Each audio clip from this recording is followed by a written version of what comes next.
اب یہ آیت بھی پھر دیکھیے سورہ جو بقرہ میں 2 دفعہ آیا تھا مضمون، وہ اب تیسری مرتبہ یہاں آ رہا ہے۔ حضرت ابراہیم حضرت اسماعیل کی دعا میں مضمون آیا تھا، ربنا وبعث فیہم رسولا منہم یتلو علیہم آیاتک ویعلمہم الکتاب والحکمۃ ویزکیہم۔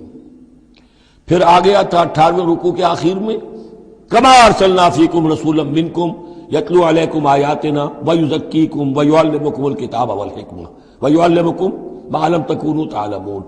اب یہ تیسری مرتبہ مضمون آیا، لقد من اللہ علی المؤمنین، اللہ نے بہت بڑا احسان کیا ہے اہل ایمان پر، اذ بعث فیہم رسولا من انفسہم، جب ان میں اٹھایا ایک رسول انہی میں سے، ان کی اپنی جانوں میں سے، ان کی اپنی قوم میں سے، یتلو علیہم آیاتہ، جو تلاوت کرتے سناتا ہے انہیں اس کی آیات، ویزکیہم، اور انہیں پاک کرتا ہے۔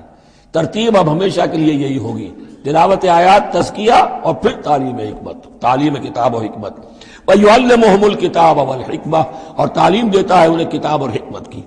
وَإِن كَانُوا مِن قَبْلُ لَفِي ضَلَالٍ مُبِينٍ، اور یقیناً اس سے پہلے یعنی رسول کی آمد سے قبل تو وہ لازماً کھلی گمراہی کے اندر مبتلا تھے۔